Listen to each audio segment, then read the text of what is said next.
اعوذ باللہ من الشیطان الرجیم بسم اللہ الرحمن الرحیم۔ آج ہم صحابی حضرت فاطمہ بنت اسد رضی اللہ عنہا کے بارے میں پڑھیں گے۔ یہ رسول اللہ صلی اللہ علیہ وسلم کی چاچا کی بیوی تھی۔ رسول اللہ صلی اللہ علیہ وسلم نے فرمایا، میری امی جان، اللہ تعالیٰ آپ پہ اپنی رحمت کی برکات برسائے۔ آپ میری امی جان کے بعد میرے لیے ماں کا درجہ رکھتی ہے۔ آپ خود بھوکی رہتی اور مجھے خوب جی بھر کے کھانا کھلاتی، خود معمولی کپڑے پہنتی اور مجھے اچھا لباس پہناتی، خود عمدہ کھانے سے ہاتھ روکے رکھتی اور مجھے کھانا پیش کر دیتی۔ بلا شبہ آپ اس سے محض اللہ کی رضا اور آخرت کی کامیابی کا ارادہ رکھتی تھی۔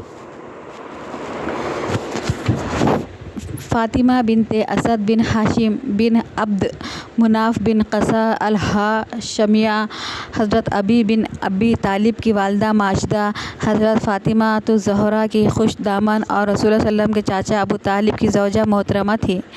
جب نبی کریم صلی اللہ علیہ وسلم کو آپ کے چاچا ابو طالب نے اپنی کفالت میں لیا تو اسے آپ کی نگہداشت اور خدمت کا سنہری موقع میسر آیا۔ آپ کی والدہ ماجدہ اس دنیا سے رخصت ہونے کے بعد اس نے کما حقہ ماں کا کردار ادا کیا۔ آپ کو حقیقی ماں کی کمی محسوس نہ ہونے دی۔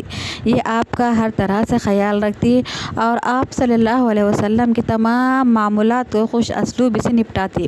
حضرت فاطمہ بنت اسد رضی اللہ عنہا رسول اللہ صلی اللہ علیہ وسلم کے بارے میں سب لوگوں سے زیادہ معلومات رکھتی تھی۔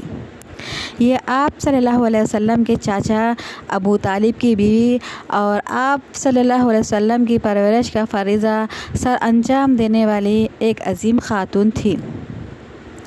حضرت فاطمہ بنت اسد رضی اللہ عنہا نے آپ کو ایک ایسے کامل انسان کے روپ میں دیکھا جس میں تمام خوبیاں ایک ساتھ جمع ہو چکی تھی۔ تمام عمدہ عادت کے آپ خواگر تھے، پاکیزہ صفات ایسے کہ کسی معمولی سی کمی کا کوئی شائبہ تک بھی آپ میں نہ پایا جاتا تھا۔ امانت دار ایسے کہ آپ کی امانت معاشرے میں ضرب المثل بن چکی تھی۔ صادق ایسے کہ آپ کے کردار میں جھوٹ کی معمولی سی بھی کوئی آمیزش نہیں پائی جاتی۔ ان عمدہ، نفیس، پاکیزہ اور اعلیٰ صفات کی وجہ سے حضرت فاطمہ بنت اسد رضی اللہ عنہ اپنے لخت جگر علی رضی اللہ عنہ کو اس وقت آپ کی کفالت میں دے دیا جب آپ کی شادی حضرت خدیجہ الکبریٰ رضی اللہ عنہا سے ہو چکی تھی۔ جب اللہ تعالیٰ نے رسول صلی اللہ علیہ وسلم کو اپنے دین کے اظہار اور اعلان کا حکم دیا اور اپنے قریبی رشتہ داروں کو ڈرانے کی تلقین کرنے کے لیے یہ آیات نازل کی، فاصدع بما تؤمر وأعرض عن المشرکین، اعلان کر دو جو آپ کو حکم دیا گیا ہے اور مشرکوں کی پرواہ نہ کرو۔ نیز یہ ارشاد فرمایا، وَأَنذِرْ عَشِيرَتَكَ الْأَقْرَبِينَ وَاخْفِضْ جَنَاحَكَ لِمَنِ اتَّبَعَكَ مِنَ الْمُؤْمِنِينَ، اپنے قریب ترین رشتہ داروں کو ڈراؤ اور ایمان لانے والوں میں سے جو تیری پیروی اختیار کرے ان کے ساتھ تواضع سے پیش آؤ۔ وَقُلْ إِنِّي أَنَا النَّذِيرُ الْمُبِينُ، کہہ دو کہ میں تو صاف صاف تنبیہ کرنے والا ہوں۔ جب نبی کریم صلی اللہ علیہ وسلم نے اپنے رب کے حکم کی تعمیل کرتے ہوئے اسلام کی دعوت پیش کی تو حضرت فاطمہ بنت اسد رضی اللہ عنہا نے اسلام قبول کر لیا اور صحابیہ ہونے کا اعزاز حاصل کر لیا۔ اللہ تعالیٰ نے ان کی تمام اولاد کو بھی اسلام قبول کرنے کے شرف سے نواز دیا۔ اس طرح عقیل رضی اللہ عنہ، جعفر رضی اللہ عنہ، علی رضی اللہ عنہ، ام ہانی رضی اللہ عنہا اور طالب رضی اللہ عنہ سبھی مسلمان ہو گئے، لیکن اس کے رفیق حیات اور ابو طالب کے لیے اپنی قوم سے جدائی، ان کی عداوت کا سامنا کرنا گرا گزرا۔ انہوں نے بڑے ہی نرم لہجے سے معذرت کرتے ہوئے نبی کریم صلی اللہ علیہ وسلم سے فرمایا، کہا مجھ پر ایسا بار نہ ڈالیے جسے میں اٹھانے کی سخت نہیں رکھتا۔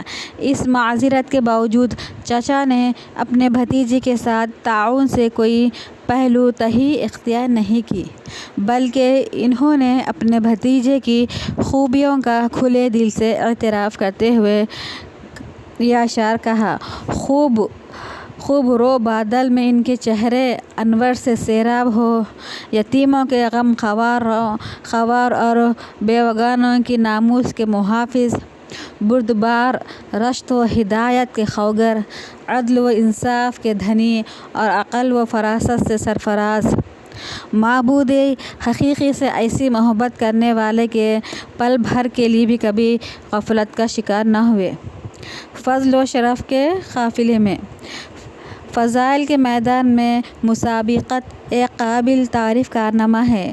حضرت فاطمہ بنت اسد رضی اللہ عنہا کے ابتدائی مراحل میں بھی اسلام قبول کر لینے، نیک کاموں میں بڑھ چڑھ کر حصہ لینے اور ایمان و تصدیق کی خوبیوں سے آراستہ ہونے کی بنا پر ان خصوصی خواتین میں بڑے ہی بلند مقام پر فائز ہوئی، جنہوں نے فضائل کے میدان میں اعلیٰ مراتب حاصل کر لیے تھے، جنہیں پہلے قافلے میں ہونے کا شرف حاصل ہوا، جو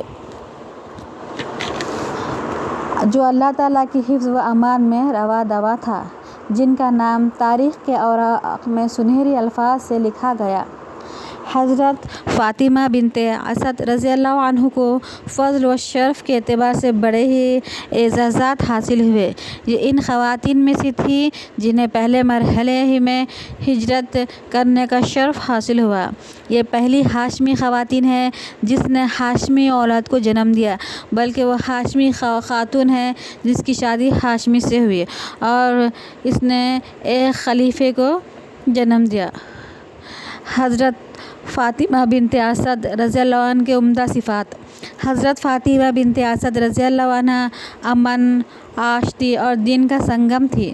رسول صلی اللہ علیہ وسلم اس کے حسن سلوک، اسلام قبول کرنے میں مسابقت کی بنا پر ان کی نہایت درجہ تکریم و تعظیم کیا کرتے تھے۔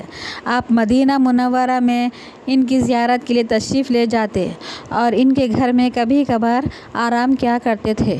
مکہ معظمہ میں ان خاتون کا گھر رسول اللہ صلی اللہ علیہ وسلم کے لیے ایک بہترین ٹھکانہ اور ایک عمدہ آرام گاہ تھا۔ ان کے مقام و مرتبے کے کوئی قریشی خاتون نہیں پہنچ سکتی تھی، یہ اس لیے کہ جگر گوشہ رسول اللہ صلی اللہ علیہ وسلم فاطمۃ الزہرا رضی اللہ عنہا کی یہ خوش دامن تھی، اس کے ساتھ نہایت محبت اور شفقت سے پیش آتی۔ ان کا سید النساء العالمین فاطمۃ الزہرا اور ان کے والد مکرم کے ساتھ حسن سلوک مثالی نوعیت کا تھا۔ حضرت علی رضی اللہ عنہ بیان کرتے ہیں کہ ایک دفعہ میں نے اپنی امی جان سے عرض کیا کہ پانی لانے اور باہر سے کوئی چیز لانے کا کام آپ اپنے ذمے لے لیں، آٹا پیسنے اور گوندھنے کا فریضہ فاطمۃ الزہرا رضی اللہ عنہا انجام دیا کریں گی۔ حضرت فاطمہ بنت اسد رضی اللہ عنہا کے فضائل و محامدوں میں بہت سی زیادہ ہے، جس سے خیر و برکت کی مہک چہار طرف پھیلتی ہے۔ ان کا دل اللہ تعالیٰ کی محبت سے سرشار تھا، نیز انہیں نبی کریم صلی اللہ علیہ وسلم کے ساتھ تعلق خاطر کی بنا پر حدیث یاد کرنے اور اسے روایت کرنے کا اعزاز بھی حاصل ہوا۔ انہیں نبی کریم صلی اللہ علیہ وسلم سے 46 احادیث روایت کرنے کا شرف حاصل ہوا۔ ان میں سے ایک حدیث بخاری اور مسلم میں بھی مذکور ہے۔ فاطمہ نامی خواتین۔ رسول اللہ صلی اللہ علیہ وسلم فاطمہ بنت اسد رضی اللہ عنہا کو بڑی ہی قدر و منزلت کی نگاہ سے دیکھتے تھے۔ آپ ان کے ساتھ اسی طرح حسن سلوک سے پیش آتے جس طرح اپنی بیٹی فاطمہ الزہرا رضی اللہ عنہا کے ساتھ پیش آتے تھے، اور ان کی خدمت میں گاہ بگاہ تحائف بھی پیش کرتے تھے۔ علامہ ابن حجر عسقلانی رحمۃ اللہ نے رقم طراز ہے کہ علی رضی اللہ عنہ نے فرمایا کہ رسول اللہ صلی اللہ علیہ وسلم کی خدمت میں ایک ریشمی چوغا بطور تحفہ پیش کیا گیا تو آپ نے ارشاد فرمایا اس ریشمی چوغے کے دوپٹے بنا کر فاطمہ نامی خواتین میں تقسیم کر دو۔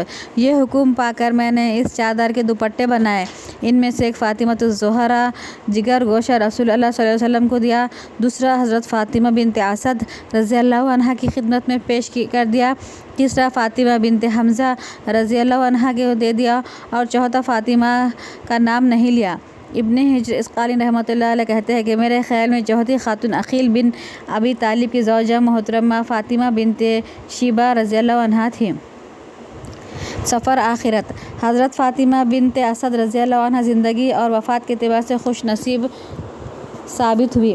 نبی کریم صلی اللہ علیہ وسلم کی زندگی میں انہوں نے وفات پائی، آپ ان کے جنازے میں شریک ہوئے، آپ نے کفن دفن کا اہتمام کیا، آپ نے اپنی زبان مبارک سے ان کے فضائل و مناقب بیان کیے، اس کے لیے اللہ تعالیٰ سے مغفرت اور دعا کی۔ حضرت انس بن مالک رضی اللہ عنہ روایت فرماتے ہیں کہ جب علی رضی اللہ عنہ کی والدہ فاطمہ بنت اسد رضی اللہ عنہ نے وفات پائی تو رسول اللہ صلی اللہ علیہ وسلم تشریف لائے، ان کی سرہانے بیٹھ کر درد بھرے انداز میں فرمانے لگے، اماں جان، اللہ تعالیٰ آپ پر اپنی رحمت کو برسائے، آپ میری امی جان کے بعد میرے لیے ماں کا درجہ رکھتی ہے، آپ خود بھوکی رہتی اور مجھے کھلاتی۔ پھر رسول اللہ صلی اللہ علیہ وسلم نے اپنے ہاتھ سے وہ پانی ان کے جسم پر ڈالا جس میں کافور کی آمیزش کی گئی تھی، اپنی قمیص اتار کر انہیں پہنا دیے اور ان کے اوپر ایک اور چادر کا کفن پہنایا۔